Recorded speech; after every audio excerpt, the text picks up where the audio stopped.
Well, hello again, everybody. It's Jingles Roscoe with another speed paint. This time, since it was my lovely little brother Smiter's birthday, I drew him, Rainbow Mika, and Pikachu Libre. And he'll be joining me on this speed paint this time. Hi, everybody. Well, it's really nice for you to join me here this time, little brother. It's not hard. Yeah. Happy birthday, by the way. Thank you. Why is it that you wanted me to draw this for you? Well, it seemed like an obvious choice considering the pedigree of these two characters. How much they seem like that they should have already tag teamed at WrestleMania by now. They really should have. Like, when I was looking up a bunch of the reference images and stuff like that, I just happened to notice how... oh, sorry. Really quick. I add a little chest piece on here on the lower picture. I didn't do that the first time, but it's something that I've been watching Plague of Gripes do a lot. It's just, he hasn't mentioned why he does it, but since I've been doing it, it helps position certain assets on characters and stuff like that. You could say what they are. Breastises? Yes. Now, but I mean, it's for men too. No, I get that.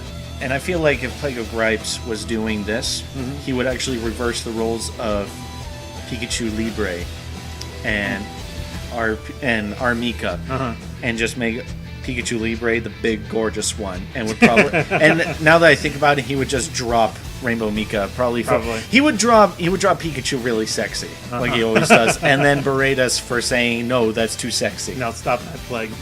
Stop making us feel things, Plague, that we're not ready to feel. Yeah. But yeah, I always have to readjust a bunch of stuff here and there. But as we were saying, I think one of the biggest reasons why we decided on this particular combination is because of the almost kind of offhanded comment that the best friends made when they were playing Pokken tournament about Pikachu Libre and just called her our Pika. Yeah, I love it. I love it. It's really funny. And so, but yeah, when getting all the reference images and taking a look at them, I was like, there's quite a bit of similarities just in character. I mean, we could break it down too. They're both plucky. They're both faces, obviously. Right. And I think that if they ended up tag teaming, nobody would win. What if Mika had a heel costume? How would that work? Just like if she went heel. Like if she went full heel. Like it would be no! Like what if during the match, it's Mika, it's our Pika, right? And they're going against, what's that one called? Incineroar? Yeah, Incineroar. Incineroar, and then they're all talking mad smack to each other, and then our Pika turns to our Mika, and she's all like Pika P, and then translates to I love you, and then she kicks her hard in the chest. knocking Mika out of the ring. Yeah, and then Mika's all like, I gotta take revenge on my former tag team partner. And so she has to turn heel. I imagine her heel costume is just red instead of blue. Was she like dye her hair black or something?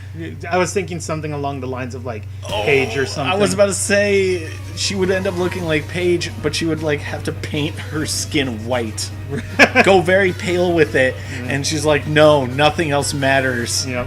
And then she goes to get our Pika, and they square off against each other. And then right before she like choke slams our Pika, she rolls her eyes into the back of her head, and she's like, "Rest in peace." Just choke slams him. But yeah, as it took me a little bit to try and get the proportions right that I was happy with Rainbow Mika here. Yeah. Just since she's like a very, very buff girl. You've been pushing those abs. I've been pushing them abs, and I really feel like it's because I've been influenced by Plague of Gripes too much. But these women are super fit. They are very fit. But I try to make it look like, still pretty appealing. Which it can be kind of difficult to do, but I think I kind of pulled it off a little bit here. With that picture of our Mika up in the air and doing that double leg drop, if you just adjust her arms a little bit to make it look like that she's flexing in the air, that becomes a who the hell do you think I am kick. That's right. From Gurren Lagann. Yep. And here we go. It was my sweet poke cheese. Yep, it's a cute little girl Pikachu. Who is that mysterious Pikachu? Who is that mysterious masked Pikachu?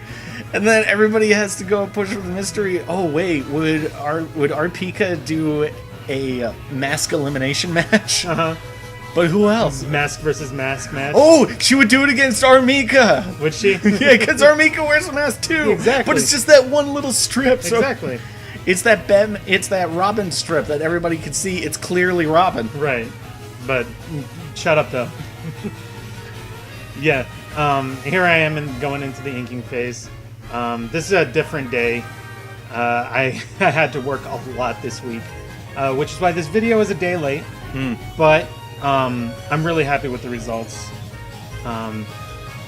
Yeah, the inking process. It took a lot longer than I thought it was going to. Yeah. I was just like, oh, I just gotta ink up what I sketched up before. And, oh, it's so much more than that sometimes. The coloring is, I think, the fastest part of it. Because the sketching, I can be pretty quick with it because I'm still pretty loose. The inking, I really take my time with so that it looks pretty decent. And I'm happy with this inking. I'm feeling kind of bad that while you were talking about the inking, I was still having that image in my mind of Incineroar in the ring. Who would Incineroar tag team with? Zangief. Zangief. That's right. Yes.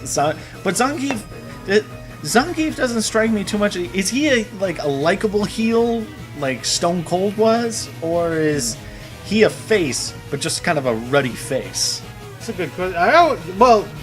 It's so obvious that the people of Russia, especially the kids, just love him. So he has to be a face. He has to be a face. He's just one of those big, tough, strong faces. Oh, but what if he heel turned? That would be interesting, right? Oh, I don't think he would be a heel. He would just turn it and be like, Russia is not so good after all. And they're like, oh no! Zangief, why? Zangief, you take that back. And then they play a very solemn Russian lullaby for him. Oh, that also reminds me, in the story mode, when Mika's going up against Balrog, yeah, and he punches her, and she stuffs his punch with her face, yeah, and pushes back, and Ibuki's all like, "What? That's crazy!" And she's all like, "Oh, this is nothing compared to Master Zangief's training." It made me think, what did he do in his training? Yeah. And then in my mind, I thought it would be really funny. If just it shows... It did a hard cut. Yeah, it just shows hard cut. They're in the woods somewhere. They got training equipment around. She has actual training equipment on. She's got weights and stuff. She's got that. She should have that really dumb system of pulleys and wires that they give you in Japan to restrict your movement. Right.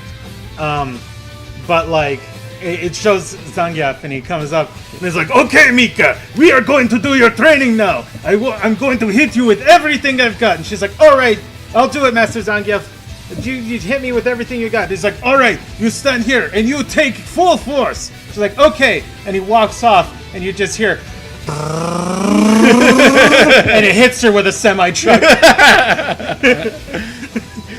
When she comes to, he's all like, "You did very good job. Now this time, stop truck with body." Stop your truck with the body. She's like, "Are you crazy?" It is all like, "I do this all the time for training." Meanwhile, while she's still figuring out how to brace for that, she's practicing on falling trees and such. Right. While in the background, Zangief is doing one of two things. Mm-hmm. He is either standing far off in the background on top of a rock with the sun setting behind him with his arms crossed, or same position, except this time he's suplexing two bears. Two-player suplex! And now we're into the coloring. This part is pretty quick. As I've mentioned before in my other speed paints, I usually just sample the colors and I try to find the best color to sample for this. But then I'll try and tweak it a little bit. So, because a lot of these characters have uber saturated colors, which on a 3D model is fine because the shading kind of helps fix it a little bit, so that it's not completely eye bleeding. But we're working on not doing the eye bleeding. Right, and so I gotta just kind of lower the saturation just a teeny little bit. And now we're back to inking our Pika. over here. It's so much easier to say than Pikachu Libre. Pikachu Libre. I like Pikachu Libre, but I do think that our Pika is just easier to remember. Drawing this, I was reminded on how deceptively difficult it is to draw Pikachu in like a good way. Yeah. Like, Pikachu is not a very complex character. I remember watching something Hot Diggity Demon was talking about. He was actually complaining about the Powerpuff Girls, like the remake, the new show. Yeah. And he was talking about how like the Powerpuff Girls like models or their look, the characters, are deceptively difficult to draw. Like if you don't get the proportions just right, it looks weird. Yeah. And here I think I did pretty good. Yeah, Pikachu. I like it. Yeah. I think it looks pretty One good. One thing I noticed about Mika is that when you were originally talking to me about her design and talking to me about her pose that you're going to have her do, you twisted her around so that you didn't focus too much on her derriere. Right. But I feel like that there was a little bit more hip hop that she needed. I mean, it looks great. You think so? I think there was just a little bit more hip hop going on there. Hip hop. More hop hip.